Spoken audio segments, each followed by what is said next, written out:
Welcome back to the channel, where we bring you updates and hidden angles surrounding Catherine, Princess of Wales, and the wider royal family. Today, we have major developments to reveal Harry and Meghan reportedly lost control after the royal family confirmed a crushing refusal to allow their return to the UK. According to an insider, a call from California was not merely ignored, it was decisively and emphatically shut down, in a way so final that shockwaves traveled from the sun-soaked hills of Montecito straight to the ancient stone corridors of Buckingham Palace. By the time Prince Harry grasped what had happened, it was already too late. His carefully designed vision of re-entering royal life, one that involved a hybrid role, a transatlantic existence, and a return on his own carefully negotiated terms, had completely collapsed. Instead, sources close to the Sussexes say the response triggered a surge of anger and a profound sense of betrayal, culminating in what one insider described as a massive, epic tantrum. This outburst now threatens to ignite a fresh chapter in the Windsor family civil war, one potentially more explosive than anything seen before. This was not just another internal disagreement behind palace walls. It marked the final slamming shut of a door that King Charles III had, until now, deliberately left symbolically ajar. This moment represents the true point of no return, a calculated decision that has forced the monarchy to brace itself for the inevitable, and possibly destructive, backlash following the king's refusal to even entertain his son's half-in, half-out proposal. What follows is an interpretive examination of the royal rejection that fueled Harry's rage, framed through what insiders describe as the Crown's final verdict. Across the Atlantic, the American media was led to believe that Harry's move was an olive branch, a peace offering from a son who had wandered off course. A sensational cover story published by Us Weekly, amplified by supporters such as Tom Sykes of The Royalist, helped circulate details that were deliberately funneled to the U.S. press. The narrative claimed Prince Harry was prepared to step in and help before tensions escalated further. Observing the health struggles faced by both his father and the Princess of Wales, Harry reportedly saw a monarchy stretch to its breaking point and began to view himself as a possible solution. He envisioned himself as a reserve player, holding a position in the royal bullpen, ready to be called upon for select duties if needed. As part of this effort, Harry allegedly pledged to bring his long-running legal battle against the British press to an end, a fight that has drained millions of dollars and inflicted deep emotional damage on the royal family. This commitment, insiders say, meant abandoning the lawsuits altogether, seemingly to sweeten the terms of his proposed return. However, palace strategists and senior royals did not see a peace offering. What they saw instead was a Trojan horse. To them, this was a man who had previously walked away from his duties, openly criticized the institution, and was now attempting to reclaim the privileges he once rejected, without accepting the responsibilities that come with them. Like an unwelcome specter, an issue believed to have been resolved 4 years earlier had suddenly resurfaced. Determined not to repeat history, the palace resolved to prevent the re-emergence of what they viewed as a ghost from the Sandringham Summit. To fully understand the force of this rejection, one must rewind to the icy days of January 2020 and the extraordinary crisis meeting known as the Sandringham Summit, held at the beloved Norfolk estate of the late Queen Elizabeth II. It was there that the original half-in, half-out concept was dissected and ultimately deemed unworkable. The proposal, bold and deeply disruptive, suggested that Harry and Meghan could serve as part-time working royals while simultaneously pursuing private commercial ventures in North America. To the Sussexes, it was framed as a progressive solution for a modern marriage. To the Crown, it was a constitutional minefield.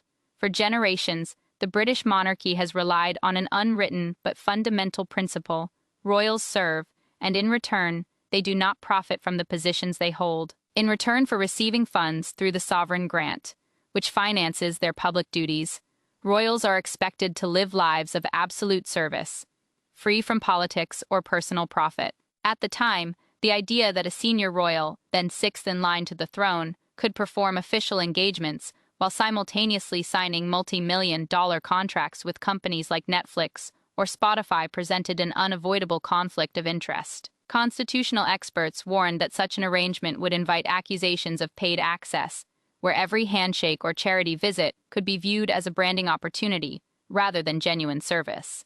The risks were obvious. Could Prince Harry, after attending a state banquet abroad on behalf of His Majesty's government on Tuesday, realistically promote a new commercial media project for a corporate partner on Wednesday? The establishment, and the late Queen herself, ultimately decided that this was a line that simply could not be crossed. Every attempt to turn the monarchy into a commercial enterprise was firmly rejected. There would be no gray areas. One was either fully in or completely out. The boundary had to be unmistakably clear. The Queen's final statement on the matter was a model of diplomatic finality. While offering warm wishes to her grandson and his family as they began a new life overseas, she made it explicit that their situation had permanently changed. HRH titles would no longer be used in any official context, and taxpayer funds spent on renovating Frogmore Cottage would be repaid. This clean and decisive break was designed to safeguard the image and authority of the crown.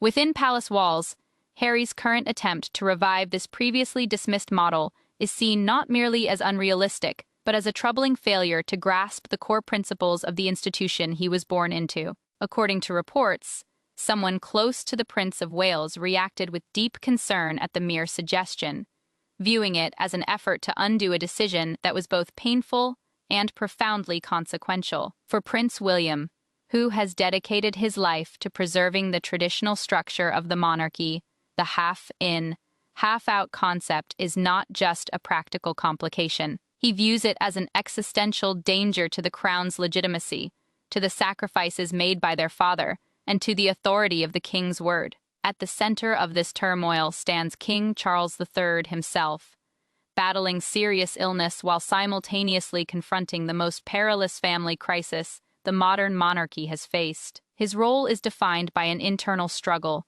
the loving father versus the unwavering monarch, a conflict worthy of Shakespeare.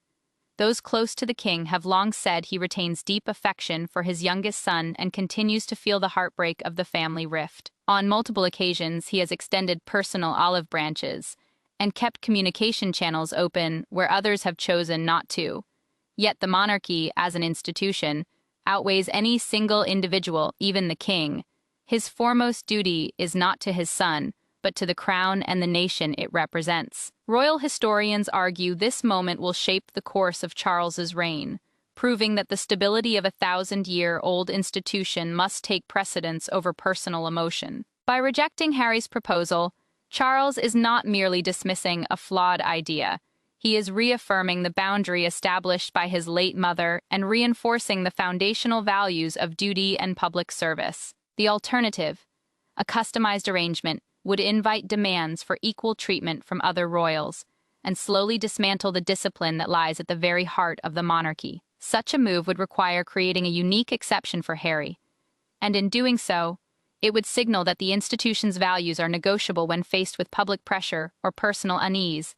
That, in itself, would project weakness, suggesting the monarchy is prepared to bend its core principles. The psychological weight of this decision cannot be overstated. Friends quoted in the American press claim that the rejection has dealt Harry a severe emotional blow. According to them, he deeply longs for the structure, hierarchy, and sense of purpose that defined his former life. This refusal represents confirmation of a lasting exile and the collapse of his belief that he could construct a blended existence, one foot in each world. Publicly, Harry has maintained that he escaped a system he described as restrictive and damaging. Yet this latest episode suggests a powerful urge to reclaim fragments of what he left behind. Some interpret this as a quiet admission that life beyond the gilded cage has not proven as fulfilling as he once believed. Royal observers argue that Harry's conduct reflects not careful strategy, but emotional immaturity, likening it to a teenager still rebelling against parental limits, unable to accept that choices carry permanent consequences. In their view, he remains fundamentally mistaken about his current reality. He fails to recognize that once trust is broken, rebuilding it is extraordinarily difficult. The Wales's counteroffensive, while the media fixated on the fallout from Harry's rejected proposal and his looming court battles, the Prince and Princess of Wales were calmly and deliberately crafting a powerful counter-narrative. During the same period, they executed what insiders describe as a flood, the zone strategy, deploying the monarchy's most effective weapon, the consistent, visible fulfillment of duty. It was a masterclass in royal public relations. Royal journalist Tom Sykes noted that the contrast could not have been sharper. As Prince Harry wrestled with legal disputes, Prince William was photographed on a farm visit, wearing a flat cap and cutting trees. The images were designed to spotlight mental health awareness among agricultural workers, portraying the future king as grounded, practical, and connected to both the land and the people. Meanwhile, Catherine, Princess of Wales, arrived at a reception honoring the Red Roses, England's women's rugby team, radiating full Windsor grandeur. Hosted inside Windsor Castle, she effortlessly charmed the World Cup champions while dressed in a flawless Alexander McQueen suit. She embodied grace and poise in every sense. A small but telling detail did not go unnoticed. She drove herself to the event, reinforcing the image of a modern, relatable princess. As she spoke warmly about her children's enthusiasm for rugby, she revealed that Prince George had been passionate about the sport from a very young age. These moments were far more than simple photo opportunities. They were calculated interventions, reminders to both the British public and the global audience of what the monarchy does best. They celebrate national achievement, shine a spotlight on meaningful causes, and provide a sense of stability and continuity in an increasingly unsettled world. Through this carefully coordinated display, several objectives were achieved at once. Most notably, it drew a sharp contrast between the Sussexes' focus on personal grievances and the Wales's commitment to service. It reinforced the message that despite internal turbulence, the monarchy remains resilient, continuing its work uninterrupted. First, this strategy effectively starves the Sussex narrative of the attention it needs to survive. By redirecting focus toward positive, forward-looking engagements, the palace pushes Harry's personal struggles to the edges of the news cycle. More importantly, it offers a glimpse of what lies ahead. This presentation positions William and Catherine not only as the public face of the monarchy today, but as confident, capable heirs ready to assume the throne. Their consistency reassures the institution that the future is secure. Viewed through the lens of cold, strategic royal survival, their calm restraint is far more powerful than any press release or courtroom argument. They are not simply telling the public, they are showing them that the crown does not depend on disgruntled junior figures operating out of California. The courtroom storm, meanwhile, the looming prospect of Prince Harry entering a high-stakes legal battle against Associated Newspapers, the publisher of the Daily Mail, hangs over the entire saga like a dark cloud. Within palace circles, many believe his decision to testify and endure extended cross-examination was catastrophically unwise. The monarchy survives on distance and discretion. It avoids the witness stand at all costs. For a senior prince, still in the line of succession, to submit himself to intense scrutiny by some of the sharpest legal minds in the country is viewed as an almost unimaginable risk. Sources say the royal family is acutely aware of the potential for disaster. Their concern extends beyond institutional reputation to Harry himself. Insiders describe him as intellectually vulnerable and dangerously susceptible to emotional reactions that could entangle him further in legal chaos. The case has already descended into deeply troubling territory. Disturbing allegations now threaten to permanently damage Harry's reputation. Since proceedings began, claims of dishonesty, fraud, and conspiracy have been leveled against his own legal team during pre-trial hearings. The publisher's legal strategy centers on portraying the prince's case as one built on deception and professional misconduct. Most damaging is Harry's reliance on so-called star witnesses, individuals who, by definition, are convicted criminals and phone hackers. In a stunning twist, Gavin Burrows, a private investigator once aligned with Harry and a key figure in the case, has reversed his position. Burrows now claims his signature on a critical witness statement was forged and alleges that Harry's legal allies have attempted to intimidate him.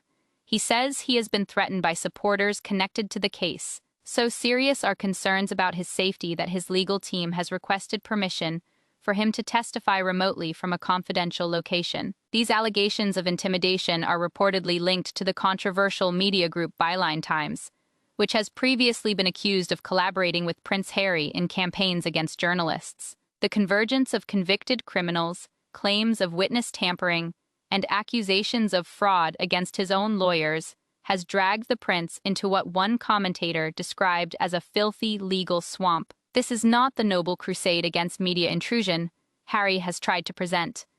Instead, it is a grim and convoluted legal fight in which he has aligned himself with deeply compromised figures in pursuit of personal vengeance. As a result, sources say Prince William and King Charles are enduring an overwhelming sense of embarrassment and distress. A royal prince, who is at once a son and a brother, has now stepped directly into the mire, and in doing so, the crest of the House of Windsor risks being splashed with the fallout. This is not merely a private family matter. It involves a prince of the realm. Every statement Harry makes on the witness stand will be examined in microscopic detail, and a single falsehood or misstep could expose him to a potential perjury charge. Such a scenario would be almost unimaginable, triggering a constitutional crisis of the highest order and forcing a definitive line to be drawn in the sand. The collision of a rejected return plan and an impending courtroom battle has placed the House of Windsor at the center of a perfect storm. In response, the palace has shifted decisively from reaction to prevention, evidenced by its reported engagement of one of the country's most prominent crisis management public relations specialists. This is a clear signal that a forward-looking strategy is now in play, one focused on containment and clearly enforced boundaries. As part of this calculated approach, the king has chosen not to meet Prince Harry during his upcoming trip to London for the court case, despite having shown openness to such a meeting earlier in the year. The message could not be clearer. The monarch will not, and cannot, be seen as even remotely connected to the toxic legal battles his son is pursuing. The consequences of this moment will echo far into the future. The idea of reconciliation, at least in any meaningful or productive form, appears to have reached its end. The divide between the two brothers, William and Harry, has widened beyond any realistic hope of repair. William, as heir to the throne and a father himself, is fully committed to a vision of monarchy that leaves no room for his brother's hybrid ambitions. By strengthening the institution in preparation for his own reign, William is systematically removing elements he believes pose a risk to stability. The once theoretical concept of a streamlined monarchy has now become reality. More than ever, the weight of the crown rests on the shoulders of William and Catherine, and to a lesser extent, the Duke and Duchess of Edinburgh, as the institution operates with fewer active figures than at any point in recent history. The future for Prince Harry and Meghan Markle remains uncertain. Their public identity has largely been built on two pillars: their royal status and their estrangement from the family. With the path back to royal life now permanently closed, they are compelled to forge a new identity, one that is no longer anchored to a connection that appears to have been severed for good. The king's decision was not simply a firm rejection. It was a deliberate act aimed at safeguarding the monarchy's long-term stability and health. It sent a stark message that the crown will endure, regardless of whether its wayward son walks beside it. This was an act of institutional self-preservation, an announcement that the monarchy will carry on with or without him. The House of Windsor has chosen to stand firmly behind the final line drawn in the sand and is now bracing itself for whatever storms may follow. Thank you for watching. Share your thoughts in the comments, and goodbye for now.